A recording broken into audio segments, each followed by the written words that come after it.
Oduola. I think that's what I said. Yeah. Hi, Rinu. Are you there? Can you hear me?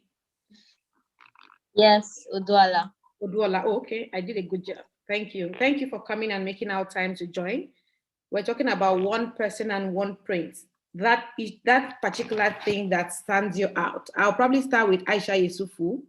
Aisha was a frontline activist advocating for the return of the Chibok girls, and that major event stands her out till date. I'm sure perhaps she started activism before then, but that was a landmark event that, I really like her to also talk about. Rinu Oduola, for those that do not know her or those that already do, she was also the frontline activist that advocated against police brutality during the recently concluded NSAS protest across Nigeria. And I am very excited to be interviewing the two women I am a huge fan of on this panel today. And I would like to start with Rinu. Rinu, what do you think? Do you think coming out that night, the event to protest against police brutality, sleeping, I think it was when you slept at, I don't know if it was between Ikeja or the police station, that triggered the entire protest across the country? At what point did you decide to say, you know what, I needed to go and spend the night here to express my concerns about police brutality? What motivated you? I'd say that the motivation that was at that moment is that I wouldn't want this to reach home sooner or later. We Nigerians are used to ignoring things once it's not reaching home, once you're not being directly affected. So, you can just look away. You can just say, well, this is Nigeria, we move. Let's just move. Oh, since it's not affecting us right now, so we can just ignore it and move on with our businesses. But I look at my younger brother, he's 10, and I say to myself that this could be a victim of police brutality in the nearest future, and I would not have done anything about it. And in the nearest future, I wouldn't still be able to do anything about it. So I said, you know what? This madness has to stop. And I organized a protest back in June where we also protested against police brutality. That time, I think Uwa was killed in Benin and Tina rather, was killed in Lagos here. So the reaction from the police during that June protest to me and my friends, they felt like we were constituting nuisance and we were just making noise. And at the end of it, they just said to themselves that, you know what, these people will make their noise and go back home to sleep or to rest. So when it came to October, I said something has to change. And what has to change is a lackadaisical attitude about thinking that protesters will always go back home. So I said, this time around, we won't even go back home. Interesting. Now, for those that just joined, I just saw some people join. We're having a conversation today, the footprints of one person. And if you're joining the conversation, kindly use the hashtag one person. And I am having a conversation with Rinu Oduola, an activist, and Aisha Yesufu. Hi, Aisha, are you there? Yes, I'm here. Mercy. Rinu seemed to be very fearless as you. I call you a firebrand for obvious reasons. I have listened to you, I've followed your work, and sometimes I go back, I'm like, is this Aisha okay? And I'm sure a lot of people have asked that questions as well. Do you see the event of the abduction of the Chibok girls as a landmark point for you to say, you know what, I needed to take a stand on something in Nigeria? Thank you very, very much, Mercy. I'm actually crazy. So I've known that since I was young, and I've lived my life always like that, and I've never bothered about what people think or not. It's just to ensure that the right thing was being done. And so for me, it is not as if my 40th birthday was my defining moment, and that was December 12th, 2013. And so there I was, I just sat down, just thinking about my life, you understand? And I said to myself, you know what, I have actually become the problem of this country. The problem, because I was silent, I wasn't saying anything about national issue. I was focused on my life and the lives around me. And I was somebody who was vocal within that myself. And of course, injustice, I didn't allow it. But I realized that I wasn't focused on what was happening in the nation. And I grew up as this little girl who was very angry at the elders and the leaders at that time, who felt that, you know, they were failing Nigerians so much. And I realized that at 40, I had become one of those who were also failing little girls and little boys, wherever they were, that once the kind of person I once was, and I felt bad that I was being failed. So on my 40th birthday, I said to myself, from now on, I will no longer keep quiet. I'm going to focus on national issue, and that if God gives me another 40 years, I'm going to give it to Nigeria. And so that was a pact I made with myself on my 40th birthday. And 4 months later, Chibok girls happened, and I was there. But before the Chibok girls abduction, there was the Bunyadi killings. And I remember one day just sitting down in front of the TV, watching what was happening with my husband. And I saw they had done a protest. And I said to Mama, oh my goodness, I would have been there if I had known about that protest. So I probably might have come out if there was anything before Chibok girls. But one of the things, before I just round up, I want people to really understand about me is the fact that I closed my everything to national issues to the extent I didn't know what was happening. It was a coping mechanism. I didn't bother. I was angry at this nation. I just focused on myself to just get that financial independence. For me, that was very key, because growing up poor, I knew what it is to be cancelled as one who was poor. And so I knew nothing. If I tell you, I knew nothing about what was happening in Nigeria. And my husband will always say there is Aisha before 2014 and Aisha after 2014, and they're totally two different people. From one who never even knew what was happening. I didn't know when Alu 4 happened. I didn't know when Odi massacre happened. I didn't know when massacre happened. I knew nothing. So now I am interested in what is happening, and I'm following it. And I hope whoever is listening should know that even if you don't know about what is happening, you can make today to be that difference and decide that, yes, you're going to be a voice. Give yourself permission to be that voice and not allow anyone shut the voice down. Since the event of that abduction and your protest, whenever anything happens across the country, everybody calls Aisha Yesufu. Do you think beyond taking up the place as an activist in the society, every Nigerian needs one thing to stand for? Perhaps it could be petrol subsidy. Perhaps it could be electricity. Perhaps it could be bad roads. Do you think everyone has a civic responsibility as citizens of the country to be able to stand for one thing and say, for this issue, I am going to protest, beyond being an activist, quote unquote? One of the things that I keep saying is that Nigeria does not need more activists. Nigeria needs more active citizens. And that's why most times when people refer to me as activist, I'm not like, no, I'm not an activist. I don't do it. I'm an active citizen. And I think one of the things that people need to understand that we all have to be active. It's our responsibility. Is the demand side of government. After voting people into office, we need to hold them accountable. We need to be checking on what is happening. We need to lend our voices to whatever issue it is. It doesn't have to be this issue. If you don't want to lend your voice on this, there are 1,001 issues out there that you can lend that your voice to. The more we speak out, the more those who are in authority, we know that they can't take us for granted. We are all active citizens and we are demanding for a better nation. And it's our responsibility. So what I normally see is that people try to contract out that responsibility, their civic responsibility of making demand.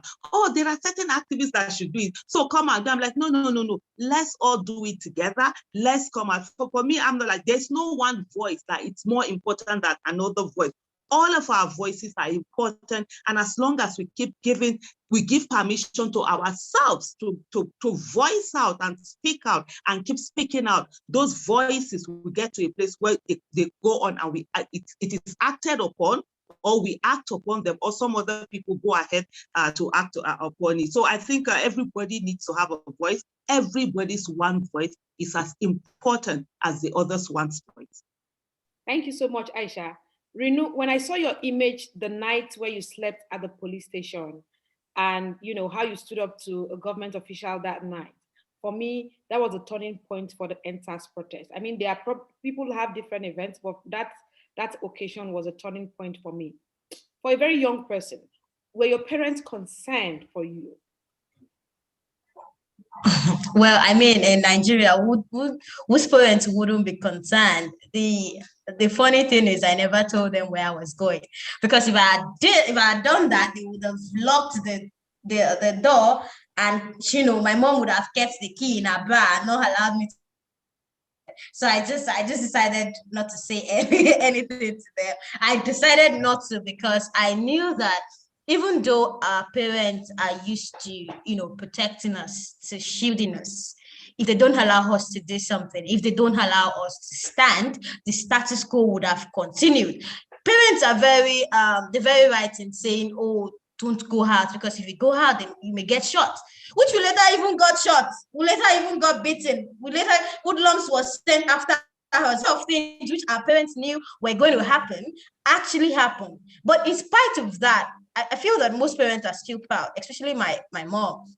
She looks at me and says, although I wouldn't have allowed you to go out, but I'm still proud of you. You guys still made a difference. You guys still stood and said, end the killings, end the police brutality, end bad governance. So they're very proud, and they are excited that I'm standing up. But even at that moment, back then, they would not have allowed me to. No. Do you think what you did that day changed anything in the system? Yes, I even if I wasn't thinking about it then, I think that it's changed a lot, because most of us are used, especially this new generation, before October, we're used to seeing government officials as gods. And like my mom, Aisha Yesufu, will always say this: these people are public servants. They are here to serve us. We're not here to serve them. They're meant instead to serve us. These people we are their payers. We are their employers. So whenever we ask them questions, whenever we talk to them, we are their employers, not the other way around. So when I stood and I was talking to, I think, the Speaker of the Lagos State House of Assembly, it was a strange thing to people, because for us, for this generation, we are used to our parents saying, yes, sir, yes, ma, okay, we're used to seeing them as God. So when I was seeing challenging these people, I mean, people said, okay, I think it kind of demystified, this appearance of godliness around them, and it brought them down to the level of common man. That is to say, we can talk to these people. These people are not gods. We can speak to them. We can ask them for accountability. We can say what is happening with our funds, what is happening with this project, what is happening with that project. So I think it's changed a lot in the way we saw government officials as gods. So you're inspired by the work done by Aisha? Yes, I would say that 1,000,000 times.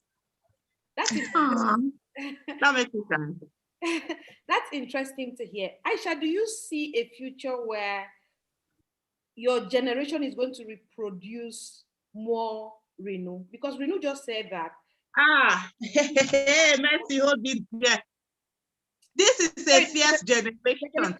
Sorry, the generation that comes after you. I think that's the question. Yes, the generation that comes after you, producing more active citizens that stand for, and advocate and insist that things happen and change happens in the country. Well, you know something. So before I get to that, your question, let me just add a little bit of something, from what you asked, Rinu. And so I'm a parent, and my son is going to be 22 this month. So wherever you are, you will always be afraid when your child is somewhere, doing something. My daughter started coming out for protests in Nigeria at the age of 12. My son started coming out for protests at the age of 15. They have been on the streets of Nigeria several times.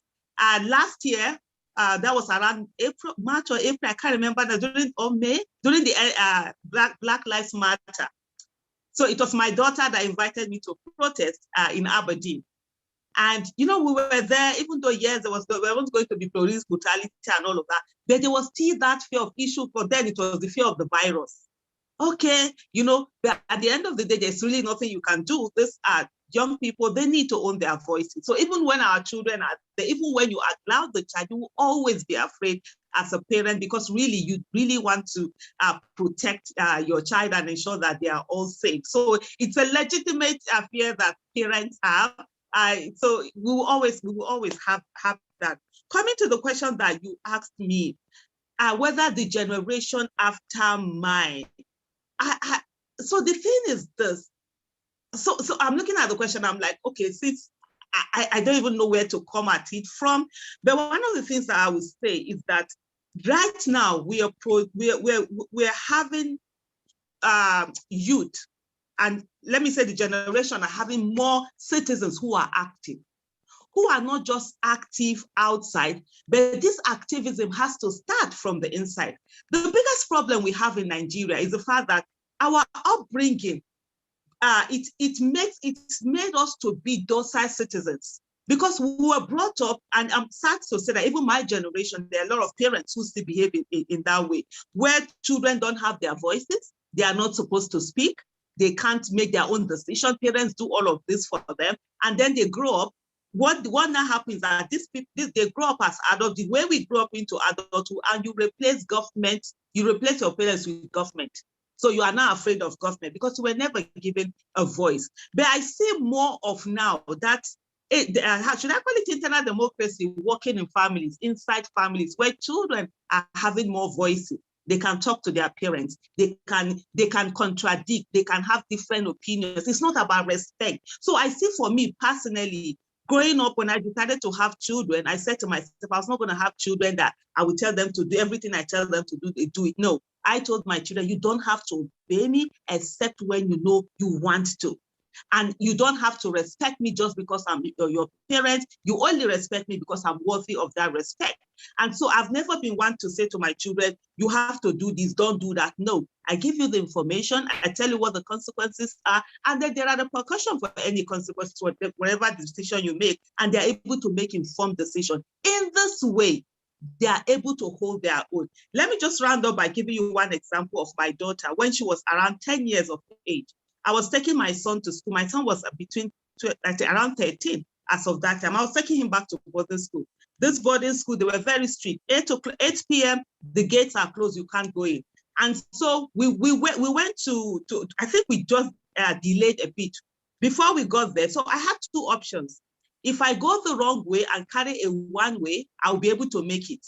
If I go the normal way, we won't make it. And I said to my children, what do? Should we break the law and go one way and make it, or we go, it's night anyway? And my daughter simply said, Mommy, no, you cannot go down the one way.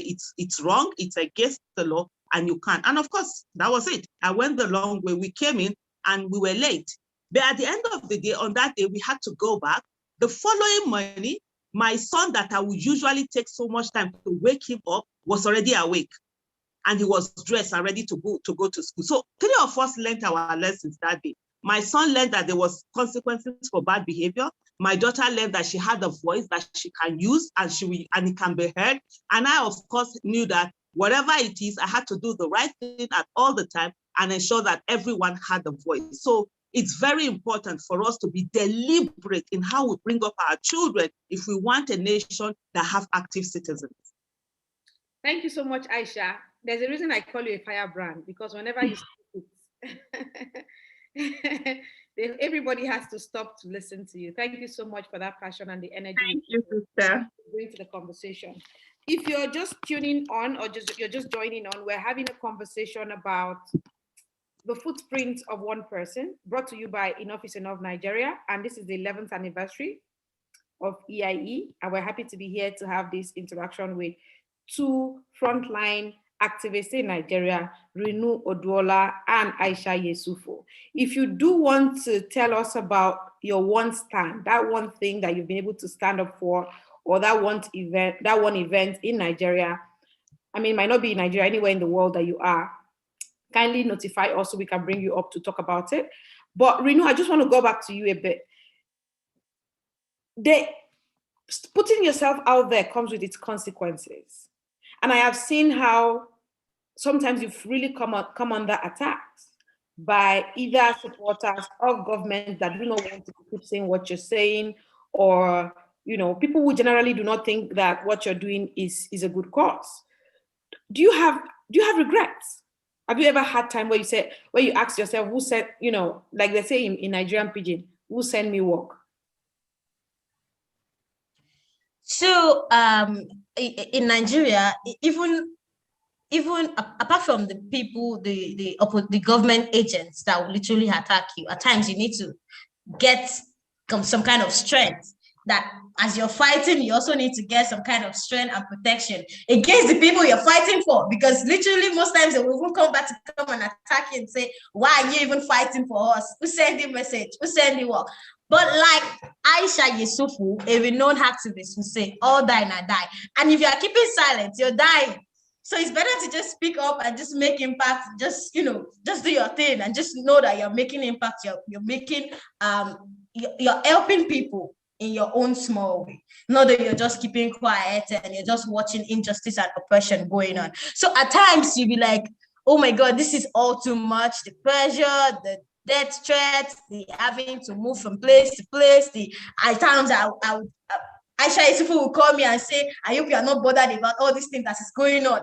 Make sure that you're not bothered. Make sure that these things are not getting to you. These things have happened. They will keep happening. You don't do great things without people challenging you. You don't do great things without opposition, without challenges. So just keep your head up. And I'm like, okay, I'll keep my head up. So I don't have regrets. It's just that sometimes you get daunting. Sometimes the struggle gets too much for you and you can't bear it. But fortunately, you have renowned activists in the field like Aisha, who always learn their experience, their own motivation, what keeps them going, what keeps them moving, what keeps them focused on the task. And you have especially for victims of police brutality, for people who have lost their husbands, their wives, their children, some people who are not seeing their children any longer. You look at them and you say, this work cannot stop, because these people are looking up to you as a beacon of hope. They see you fighting and they say, because this person is fighting, because Aisha Yesufu is fighting, because Rinu Oduola is fighting, because FK Abudu is there. Okay, I'm going to keep believing in the struggle, because whether we like it or not, we're in a Nigerian system where we are breeding criminals who at any slightest opportunity they will retaliate at their oppressors. So seeing you there as a beacon of hope gives them a kind of calmness. It restores this patriotism in their spirits and says, okay, finally I can have hope in Nigeria because of these people. So because of these people and the encouragement you get from people who have been in the fight before you, you say, okay, let me just keep on the fight. Yeah, these people are there and I can't stop now. You can't just fail now. But definitely at times the struggle gets, too much. It gets too much. I mean, your account's frozen, your passport seized, your mom is calling you, oh, where are you? When are you going to come home? This is happening. At times you can't go to school, you can't move around anyhow because you're literally looking at your back. It definitely gets done. I'll probably come back to you, but I just need to skip to Aisha now. Aisha, what since the protest of the abducted schoolgirls, we've had more than 6. I think this is the 6th abduction, if I'm not completely wrong now, of school children in Nigeria. Do you think, it's a bit difficult question to ask you, but I have to still go ahead. Do you think things are getting better in the country? Honestly. The fact that just listening to Rinu, it just breaks my heart, honestly, because I'm just like, she's not supposed to be doing this. She's not supposed to be fighting to be allowed to live. She's not supposed to be fighting for her life. She's not supposed to say that, oh, police, please don't kill me. She's supposed to be focusing on so many other things. She's supposed to have sophisticated problems, not those mundane problems that we ought to have fought for and get settled before she was even born. And it's really hurtful.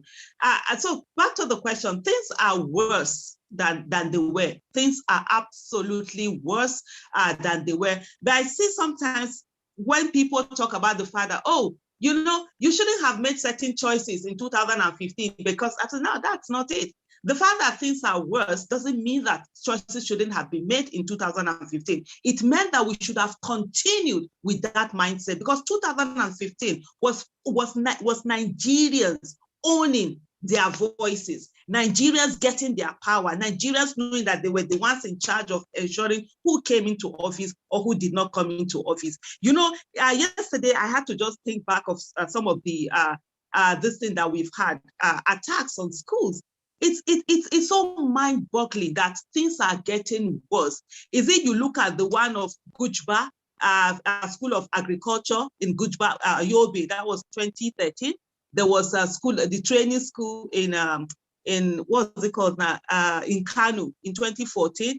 We have the Bunyadi killings. We had the Chibok girls abduction. We have the Potiskum boys killing that were killed in their assembly, 48 of them. You know, we now have the Dapchi abduction. We have the Kankara boys. We have the Jengebe. We have the Kagara.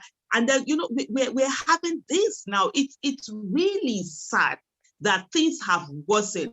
And for me, the saddest of it all is the fact that Nigerians have not understood that at the end of the day, it is ourselves that we have as citizens. And unless we start speaking for ourselves and being there for ourselves, rather than fighting for people who have been in leadership position, who have not given us the good governance that we need, the protection, accountability, and transparency, have rather, you know, focused on ensuring their selfish interests are protected and left us on the road until we understand that we only have ourselves and not be slaves to them, will continue to worsen. And that would not be a good place for Nigeria to be at.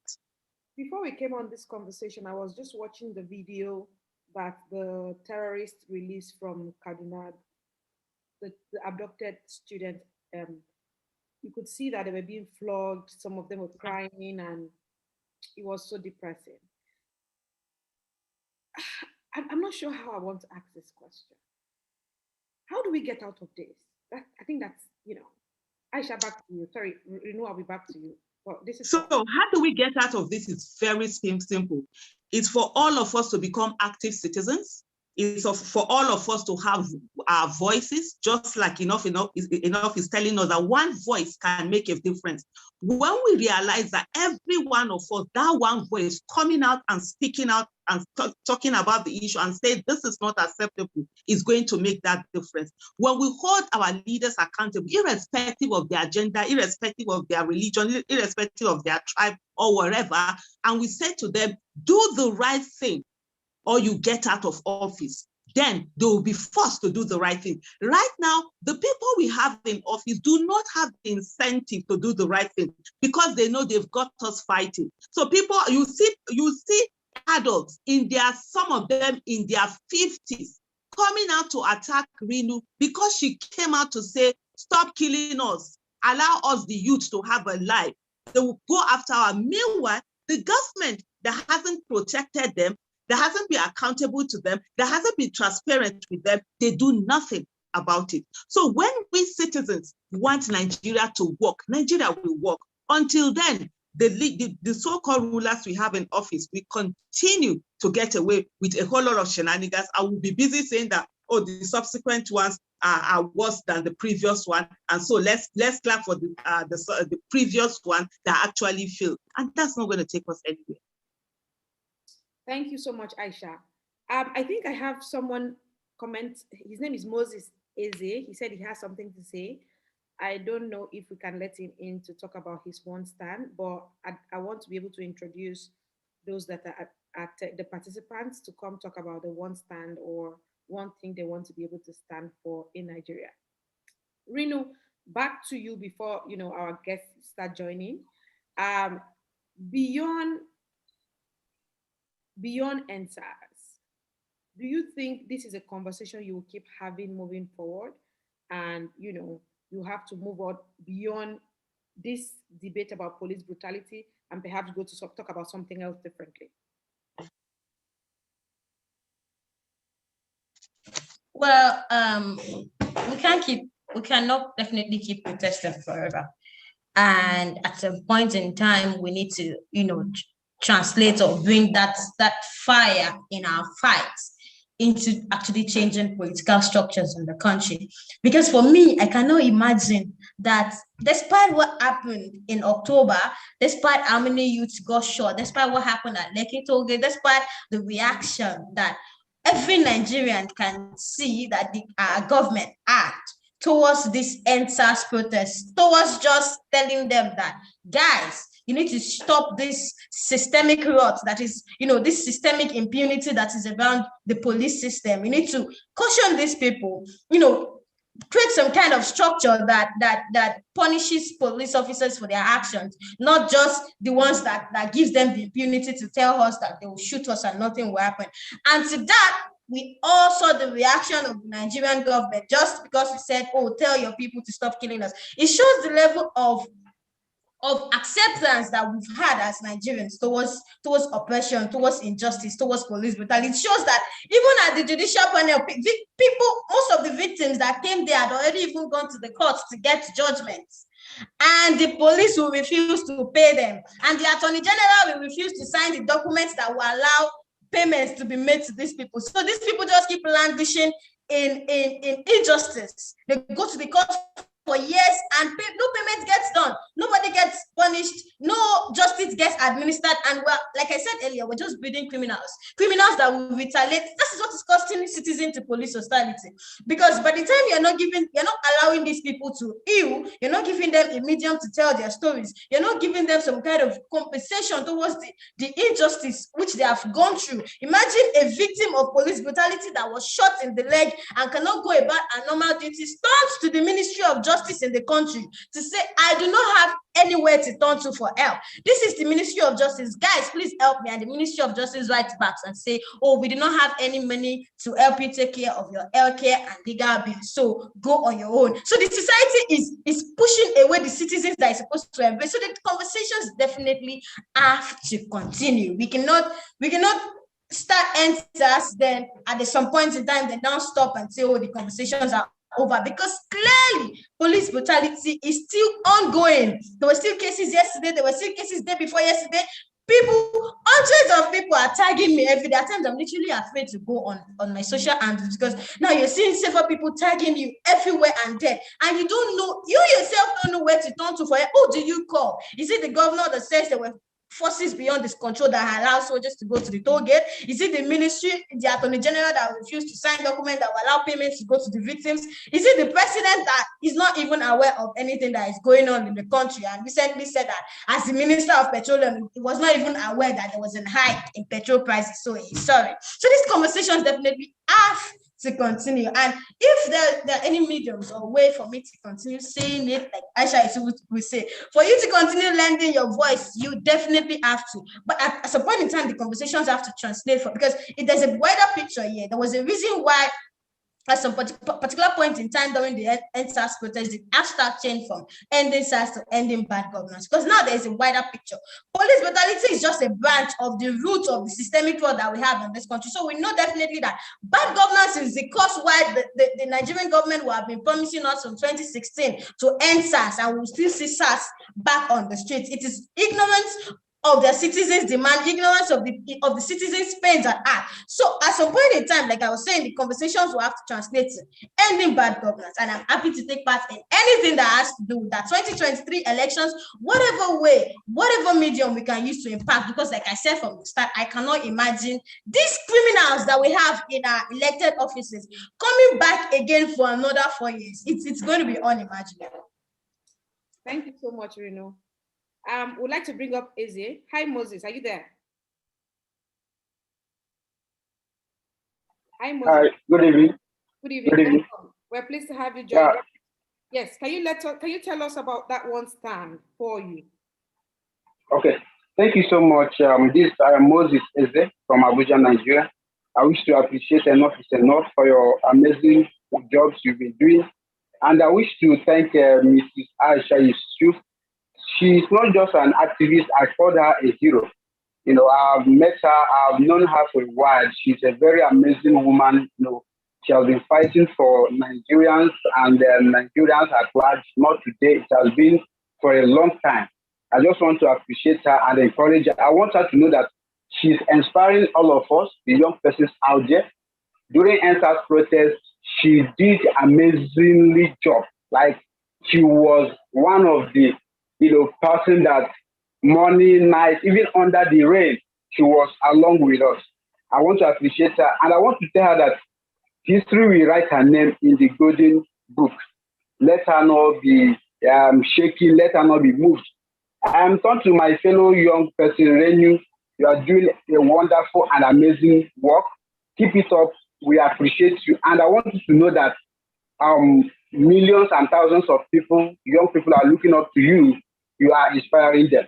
One of the things I would love to do is I am being inspired by this, by our mother, Mrs. Aisha, and also by my sister, Renu. One thing is that I will keep fighting for a generation that will be suitable for my children and my own self. A society that I will be proud of, a society that I will give birth to children that will live their life freely, not a society that's where I will give birth, my kids will be kidnapped in school, my kids will be raped, and all of those things. So these two persons, they have inspired me enough. I will continue to fight for this country. I'll continue to work hard to ensure that Nigeria is a better place, irrespective of tribe and religion. Like Mrs. Aisha, she always inspired me by that word. She always tells us that they divide us by tribe and religion. That is the weapon they use in dividing us. But in actual sense, we are united.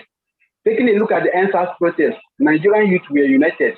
We don't know if you are from North, if you are from the South, if you are from anywhere, we are all united. We ate together, we drank together, we picked the trashes, we danced, we did everything together. So I am not that regional or tribal sentimental person. I'm going to work for the good of this country, and I will continue to fight until those things that are expected of us have been achieved. I wish to appreciate enough and enough again for the amazing jobs. I want to also appreciate Mrs. Aisha Yesufu. You are inspiring us. Keep it up. We appreciate you. We are with you, and God is also with you. Renu, thank you so much.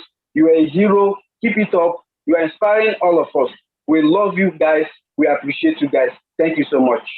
Thank you so much, Moses, for joining us and for all the good things you've said about our guests. Of course, Aisha there's no point talking about the work she does and how much passion she puts into it. Thank you, Rinu, as well. And thanks to all those that have been inspired by the work they do.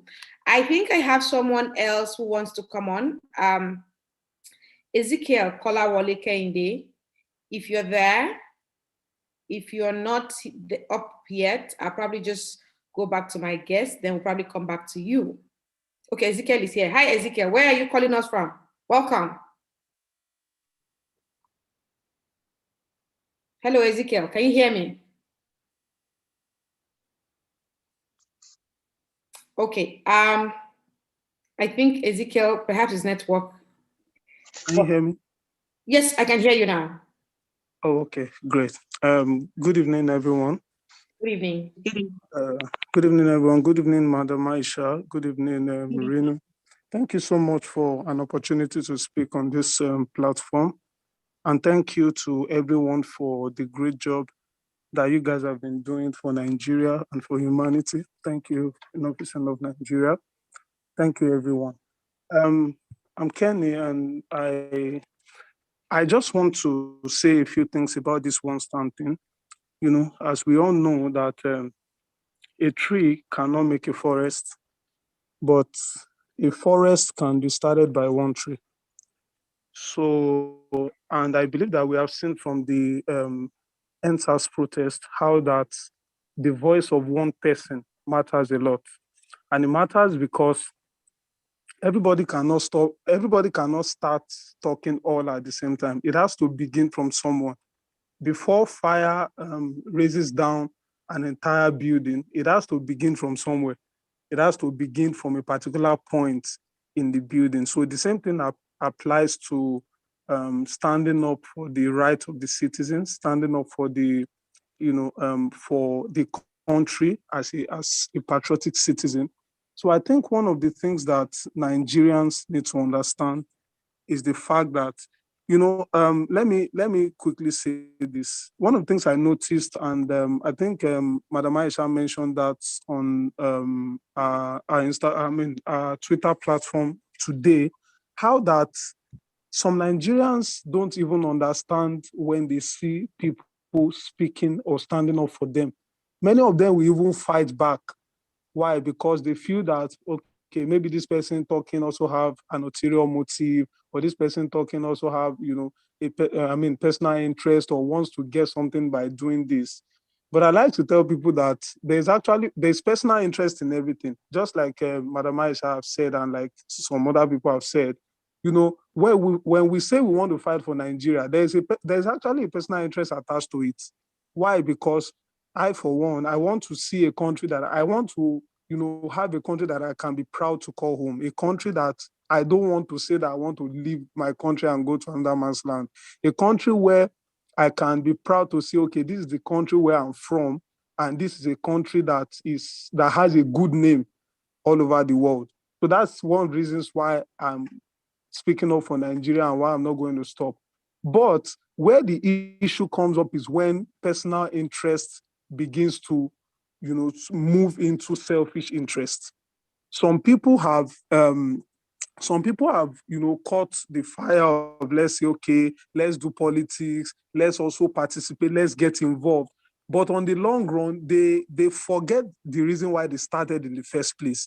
And by the time, they get one or two offers, or they get one or two, in fact, by the time they start getting, some backlashing where people start talking at them and saying that they are doing things for themselves and all that, they begin to get discouraged, they begin to get weary. And then some of them decide to just say, well, it's already bad. How worse can it get? Let's just all blend with the, status quo and continue as things have been going. But my major challenge, which is one of the reasons why I don't think I'm going to ever get to a point where I will get tired of speaking for Nigeria and stand up for the country, is because these things now go beyond affecting just Nigerians. It is now really affecting Nigerian children more. Look at all the abductions that have happened in recent times. A larger percentage of the victims are children. And beginning from the Chibok girls incident and all that, imagine if we don't have somebody like Madam Aisha Yesufu that was speaking back then. And even with that, look at it now. It still looks as if it never happened. A lot of denial, a lot of controversy, a lot of quietness and all that. So this thing is affecting our children. And we know that children are the future of any state, any country whatsoever. Children are. By the way, I'm the founder of the Save Nigeria campaign, and I had a session with Madam Aisha on Sunday. And one of the things I said on the session is how that our government, the kind of insensitive government that we have, don't even understand that when children come back, or when the abductees are being released or rescued, whatever they call it, when they come back from this nightmare, these children need to go through rehabilitation. It will take a lot of effort for them to begin to think normally and begin to think like. Can you tell us one thing that you want to stand for? Sorry? So we can allow other people, we can allow our guests time to be able to speak. Okay. Okay, so let me just say that one thing I would like to stand for is the fact that Nigerians should get to a point where our conviction is worth fighting for, in the sense that we have a conviction that Nigeria is going to get better regardless of what we are seeing now, regardless of how many people believe it or not. Because we actually don't need everybody to believe it from the start. We just need a particular set of consistent people to believe it. So that's what I'm just going to say on the final note. Thank you so much for joining the conversation. If you want to speak about one thing, please keep it very brief, and keep in mind that this is a 1 hour conversation and we're almost rounding up, and so that we can allow not just our guests, our invited guests, every other person to speak as well. If you want to jump in on your one stand, kindly notify me and let me know. Back to Aisha Yesufu. Ezekiel pointed out a few things about people's questioning, continuous questioning of intentions whenever there's a movement, whenever there's an activism, whenever there's something that is out there. Do you think that is something that should even be considered, especially when the bigger picture is about change, is about better governance. The bigger picture is about ending police brutality. The bigger picture is about rescuing abducted school children. You know, should people be concerned about that? Absolutely not. You understand? For me, I always find it funny, and when people are so focused on people's intentions and people's motives.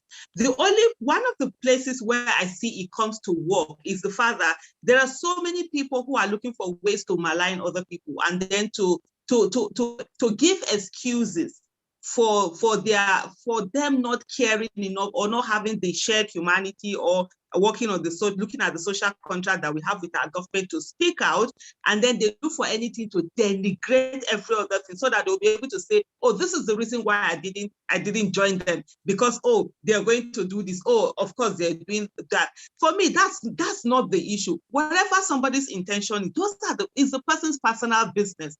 The business for the rest of us is our shared our singularity of purpose. What are we there for? And let's work on it. And if there's any, and that was exactly what we did at the Bring Back Our Best movement. We focus on the issue while we're there. The reason why different people came were their personal reasons. And then the movement it's almost 7 years now. People have dropped up when their own personal reason for joining was fulfilled, and they moved on. And it was okay. But the main thing was that the movement always said this is a singularity of purpose that needs to be focused on. And I think that's the thing that Nigerians need to always take on board. I don't care what you're thinking. It's none of my business. I don't know what is in your mind. I will never know what is in your mind. We'll just focus on what is the singularity of purpose. What do we need to do? And those are the things that we should focus on. If somebody derails from it, we just say, okay, thank you very much. Can you move on? And let us continue with the things that we're doing. But there's something that I think I needed to add in the question you asked me previously before that I didn't put in, where you talked about what is the way out of all of this. And listening to Rinu, it actually brought it to my mind that indeed, for us to get any good governance in this nation, we need to every one of us, we have to take part in politics. It's as simple as that. We must fix for politics for us to be able to fix Nigeria. We cannot get away from it. When we are talking about politics, it's either you're running for office or you are volunteering in the campaign team of those running for office, or you are helping people raise money, or you're holding government accountable.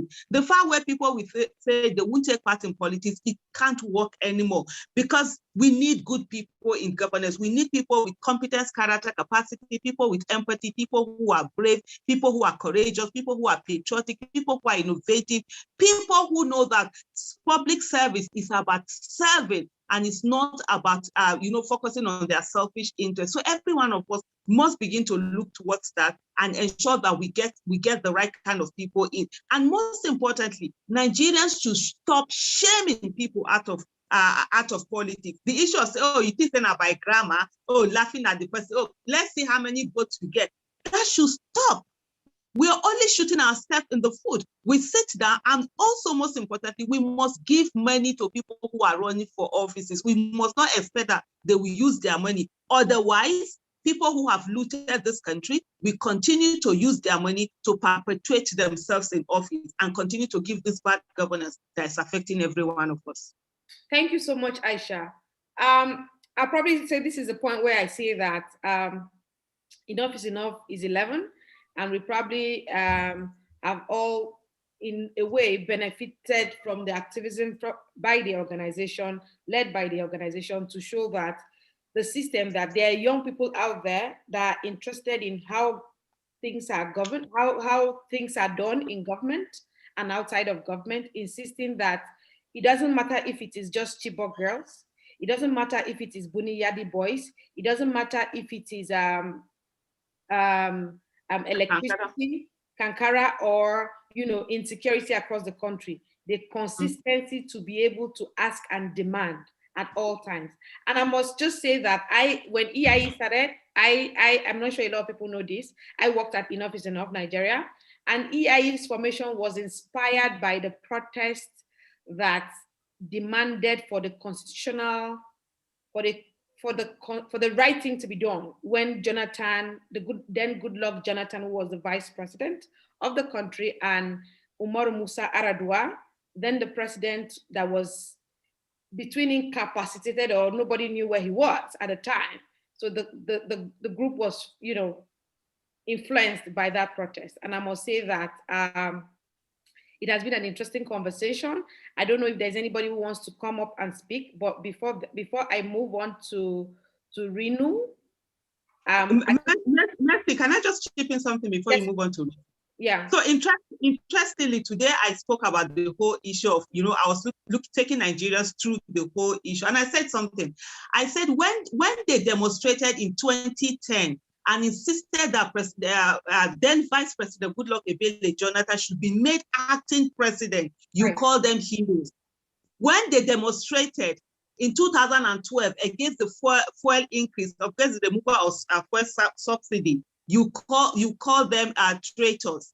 When they came, and I think for me, it's all about enough is enough has shown what it is to really groom active citizens, what it is to hold government accountable, irrespective of whether you voted for that government or not, or whatever government it is. And for me, it's one of the things that every one of us must learn to emulate and say that whoever is in office that is doing anything wrong, we must hold that person accountable. Thank you for giving me the opportunity. Thank you so much, Aisha. Rinu, we'd like to hear from you. Your last take, please. Your one stand and how much you want to continue to inspire a generation of younger people, because you're very young, and we need more of your energy, your age, and a newer generation to join the pool as well. I'd like to say that silence, like a renowned activist Aisha Yesufu would say, is taking the side of the oppressor. So if we all choose to remain silent now, who will be left to stand for us against oppression? If we all choose to say, I am too young to start facing all this, by the time you are old, you will still be facing all those things. So why not just stand up now? So for me, I think that there's nothing much to say except for the fact that a lot of coconut heads are suddenly rising up these days. And I'm seeing them popping up here and there. And I'm wondering, what is this coconut head effect coming up? Like, this person is just standing up and saying, no, this should not be done. And I'm happy. I'm proud that some people seem to think that the NTS protest was a failure, but like Aisha Yesufu said, no, it wasn't. It was a battle of challenging the system. It was our time to stand and say, you know what, our parents have been doing all this and you're used to shutting them up. This is our own time to stand. And although we were shot at, although we were intimidated, I did not think that that spirit of fighting has ended or has been killed off. You see tension in every youth out there. Speak to one person and listen to what they have to say. It is different from that time where, they're quiet, they just want to do their own things, on their own. Now they want to get involved. They want to participate in the process of change making, despite all forms of gaslighting, whitewashing, divisive politics that the government is trying to bring among us and all that. But still yet, look at the way we stood. We stood, like Aisha Yesufu said, against all these, useless lines of tribalism and religion that has always divided us all along. And we saw for ourselves that these things actually do not matter. Humanity is what actually matters. So for me, I'm proud, and I'd say that look forward to more coconut heads, because this is definitely not the end. We are springing up and we're fighting, and we will stay fighting, because we just have to. We cannot keep going on like this. And enough is enough. Congratulations, enough you made up at 11 years. We're proud, and it's an honor to be speaking on this platform, because this platform has been, way back since I was in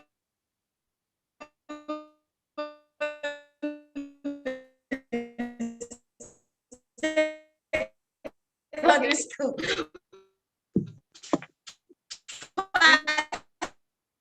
Rinu, are you there? The government, so it's an honor. Yes, I'm here.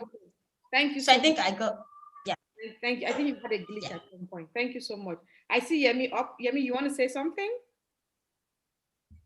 Yes, just wanted to say thank you. I wanted to say thank you to you, as you said, one of EIE's pioneer staff, and I've maintained a relationship over 10 years, now 11, I guess.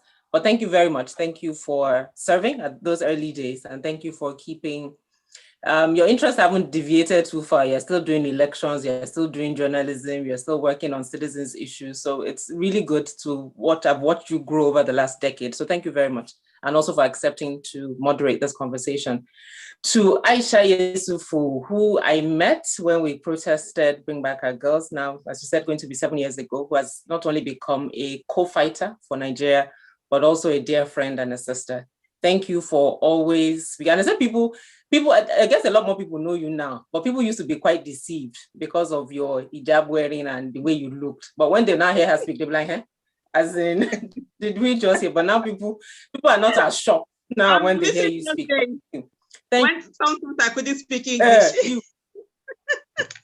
Exactly. But thank you for consistently bringing your A game, consistently putting yourself out there, consistently speaking your truth. And always, as you say, I don't do labels, but all I know is this my voice, I will use it. Thank you. Thank you for being indeed a friend and a sister over the last 7 years. And to Rinu, we've never formally met, but this is actually the second time that you've honored our invitation to speak on our platform. So thank you. Thank you for using your voice. Thank you for making yourself available, not just about NSAS, but it's been interesting for me to watch your conversation change, to watch your words change, because as the journey, as days have become weeks and months, you also have begun to realize just how much this is more than NSAS and what it then means for a lot of other things. So watching that change in your conversation for me has also been very encouraging. Thank you. Thank you for speaking your truth, sticking to your truth, and particularly what you've done with the Lagos State panel. The story is yet to be told, full story is yet to be told, but really standing with your convictions. I know how hard it was for you to agree to serve for various reasons, but even after agreeing to serve, when you then felt that this is not what I signed up for, I'm not doing again, you were also not afraid to say, no, I'm done here because I don't believe where this is going. So thank you again for choosing to celebrate our anniversary with us and using your voice. I just wanted to say thank you to you guys. 11 years is not beans. I was thinking this morning that I can't believe I've been doing this thing for now. Well, it's my 10th year leading, but EIE's 11th year. But there's still a lot more work to be done. And for those who've joined us for this conversation, the fight continues. As Aisha said, active citizens, not work outsourced to Aisha or Rinu or Enough is Enough. The more of us that take on that role as active citizens, the less the work is for all of us collectively. Mercy, back to you. Thank you. I ask for small chops, and I want to say thank you to Yemi. Yemi is this on the. If I was going to seek for political position, I'll probably have Yemi be my underground fixer. I would get things done. You know, she's the. If you've watched Suits, she's the engine. She's the engine that gets things done. Exactly. Why you can without talking about it, and she just moves things. And I think there's a lot of thank yous that need to go to her as well, which I haven't said a lot. Yemi, well done. I call her my madam, but for the purpose of hosting this event, I have to call her Yemi so I can be as professional as I can, as possible. But I want to say thank you to everyone. The firebrand Aisha, Rinu. Thank you.